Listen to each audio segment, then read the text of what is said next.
Hello दोस्तों, welcome to this video is part of our 10 minute a day series, जहाँ पर हम JIB exam का first paper that is Indian economy Indian financial system, इसका module A, इसके important जो topics उनको discuss करें। तो today's topic is globalisation and its impact on India. ठीक है, तो फटाफट से देख लेते हैं कि what is meant by globalisation. तो इससे रिलेटेड काफ़ी क्वेश्चंस एग्जाम में पूछे गए हैं। फर्स्टली, ग्लोबलाइजेशन 18th सेंचुरी, इससे पहले से तो चला आ रहा है, लेकिन 18th सेंचुरी में ये वर्ड जो है मेनली प्रोमिनेंटली यूज किया गया था। तो ग्लोबलाइजेशन, यहाँ पर आप एक फिगर देख पा रहे हैं जहाँ पर कनेक्शंस आपको दिख रहे हैं between different countries of the world. And ये जो कनेक्शंस है ये मेनली स्टार्ट हुए थे because of the economic interest, that is trade. ठीक है, ट्रेड रिलेशनशिप एस्टैब्लिश करने के लिए पहले कनेक्शंस की शुरुआत की गई थी। नाउ ये आगे बढ़कर ट्रेड से ज़्यादा जो है कनेक्शंस बन गए, दैट इज़ पॉलिटिकल टर्म्स में, ऑल्सो कल्चरल जो है बोरोइंग्स हमने किए, एक दूसरे का कल्चर अडॉप्ट किया, ऑल ऑफ दीज थिंग्स। तो initially it was purely trade. So globalisation इसी चीज को कह रहे हैं हम, जहां पर डिफरेंट कंट्रीज एक दूसरे के साथ based on economic integration, economic relationships और फर्दर रिलेशनशिप्स को एस्टैब्लिश कर रहे हैं in different spheres of political, cultural, all of that. ठीक है, तो that is what is called the globalisation. अब ग्लोबलाइजेशन का मीनिंग अगर हम देखें तो इकोनॉमिक इंटीग्रेशन है बिटवीन डिफरेंट कंट्रीज, एंड ये वर्ड सिंस 18th सेंचुरी जो है यूज किया जा रहा है। राइट, अपार्ट फ्रॉम दैट ये काफी ज्यादा फेमस हुआ था आफ्टर ओईसीडी नाम की जो organisation, organisation for economic cooperation and development, ये जो ऑर्गेनाइजेशन है इसे एस्टैब्लिश किया था। इस ऑर्गेनाइजेशन ने इस पर्टिकुलर वर्ड को ज्यादा पॉपुलराइज किया था।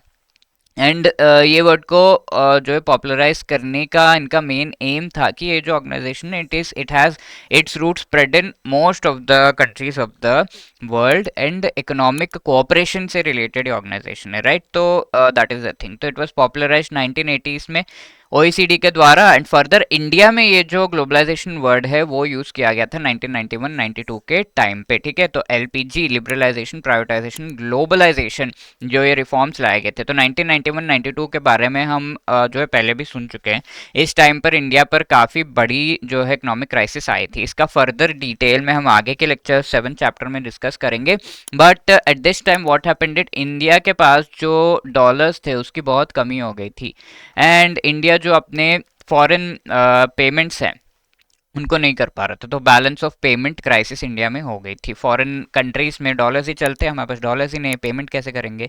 राइट, तो we had to borrow dollars from this organisation called the International Monetary Fund. तो एक पूरी स्टोरी है, कहानी की तरह है। तो आईएमएफ के बारे में आगे हम 9th चैप्टर में पढ़ेंगे। ठीक है, तो आईएमएफ के पास गए और ये पूरा जो मनी है वो लेकर आते हैं ये, और मनी लेकर आने पर आईएमएफ ने कहा कि भाई मनी हम देंगे, but you have to go for some reforms in your economic system. ठीक है, तो वो रिफॉर्म्स क्या है, लिबरलाइज, आपको जो है लिबरलाइज करना होगा अपने इकोनॉमी को। व्हाट डज दैट मीन, कि पहले लाइसेंस राज चलता था, कुछ भी हो डिसीजन गवर्नमेंट लेगी, और प्राइवेट सेक्टर को ज़्यादा इंपॉर्टेंस नहीं दी जाती थी, ना फॉरेन कंट्रीज के साथ ज़्यादा रिलेशनशिप बनाया जाता था इन द इकोनॉमिक टर्म्स। तो लिबरलाइज करो, इतना क्या जो है सारा तो कुछ गवर्नमेंट डिसाइड करेगा। लाइसेंस आपको लेना होगा किसी भी काम को करने के लिए, there were very high import export duties वगैरह। ठीक है, तो लिबरलाइज करो। प्राइवेटाइजेशन, ठीक है, प्राइवेटाइजेशन जहाँ पर प्राइवेट जो एंटिटीज हैं उनका अलाउ किया गया कि हाँ ज़्यादा से ज़्यादा सेक्टर्स में आप जो है अपने एक्टिविटीज़ कर सकते हैं। Globalisation which is the most important part which we are discussing right now. तो ग्लोबलाइजेशन के थ्रू फॉरेन कंट्रीज के साथ जो है रिलेशनशिप एस्टैब्लिश किया गया in economic terms mainly. Okay, तो दैट इज़ वाई ग्लोबलाइजेशन का मेन मीनिंग है इकोनॉमिक इंटीग्रेशन, एंड इंडिया में 91-92 के टाइम पे ये फेमस हुआ था। एंड इससे रिलेटेड काफ़ी क्वेश्चन एग्जाम में आए। One of them is this, globalisation is defined as the rise in dash among the nations. Is it economic integration, political, spiritual, या फिर इंटेलेक्चुअल इंटीग्रेशन?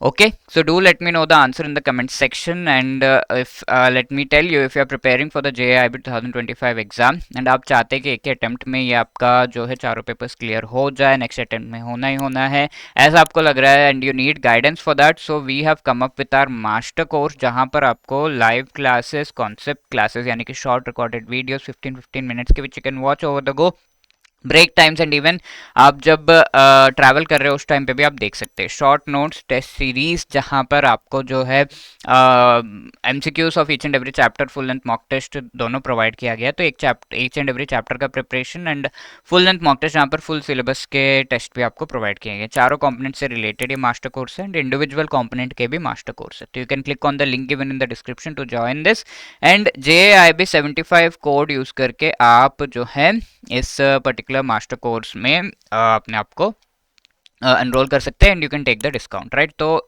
इस तरीके से आप अच्छे से प्रिपेयर कर सकते हैं। Also we have the live crash course जहाँ पर हम लाइव पढ़ा रहे हैं all the 4 components. You can be part of it. Batch 1 जो है स्टार्ट हो चुका है एंड ये जो लाइव क्लासेस है इसमें you should be really really focused कि अच्छे तरीके से लाइव आपको मोस्ट इंपॉर्टेंट टॉपिक्स पढ़ा दिए जा रहे हैं एंड जो भी लाइव क्लास आप अटेंड नहीं कर पाए, रिकॉर्डेड वर्जन आपको जो है सारे लाइव क्लासेस का प्रोवाइड कर दिया जाएगा।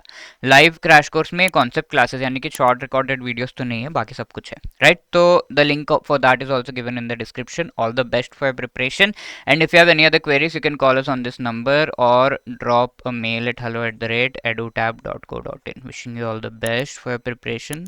Thank you.